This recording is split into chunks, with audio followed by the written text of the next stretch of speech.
When you lift a seared piece of chicken or steak out of a hot pan, you are leaving the better half of dinner behind.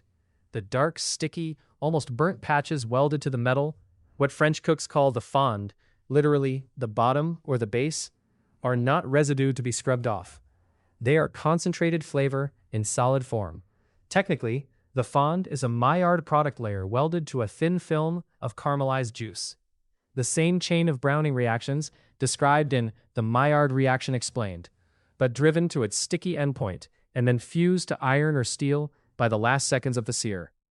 To leave the pan in the sink soaking is to throw away the most expensive ingredient on the stove. To turn it into a sauce takes about 2 minutes.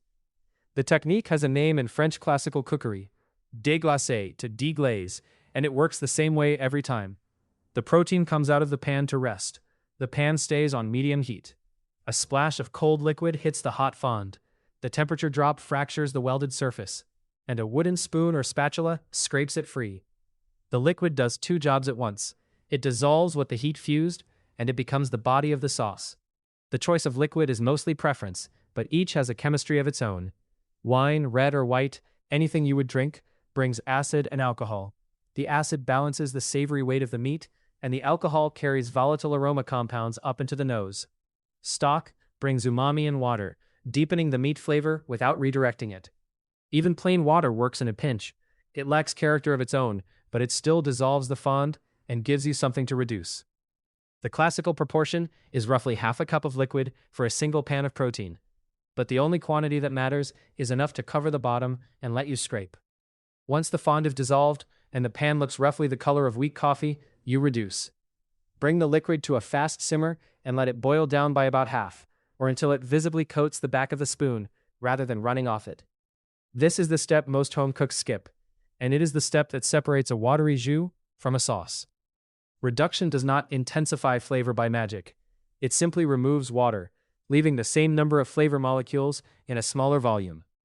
A tablespoon of reduced pan liquid contains more dissolved Maillard compounds, more umami, more aroma per square millimeter of tongue than half a cup of the unreduced version. The sauce thickens slightly as it loses water, but the real thickening happens next. Take the pan off the heat. Drop in a tablespoon or two of cold butter, cubed.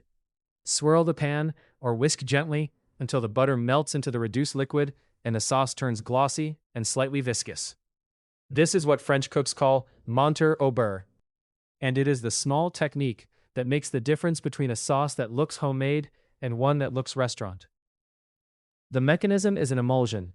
The cold butter, added off heat, releases its fat slowly enough that the water-fat boundaries stabilizes rather than breaking. The sauce becomes silky, slightly cloudy, and visibly thicker.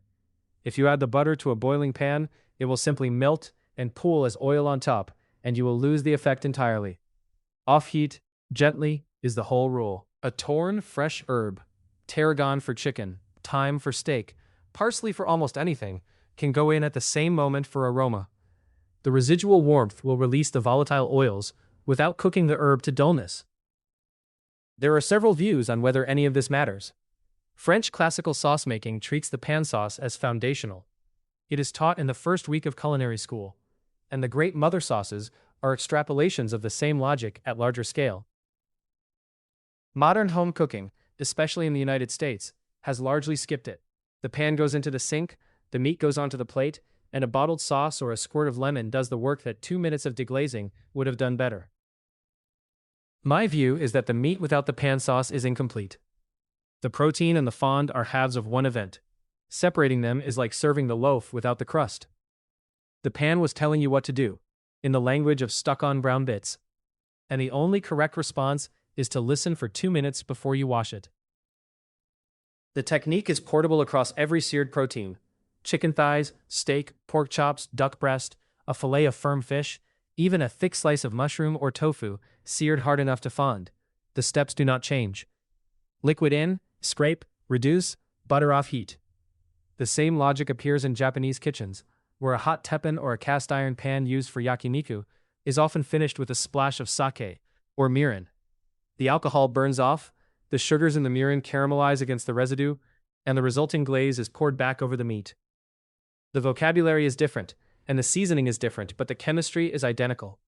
A pan with fond on it is asking to be deglazed, whether the language on the stove is French or Japanese. The reason this technique earns the 2 minutes it costs is the same reason resting earns its 10. Covered in the science of resting meat. Both are corrections that happen after the heat is off, and both make the difference between food that is technically cooked and food that is actually finished. The pan sauce belongs in that same category, not a flourish, not optional restaurant theater, but the closing sentence of the cooking. Without it, the meat reads as a draft.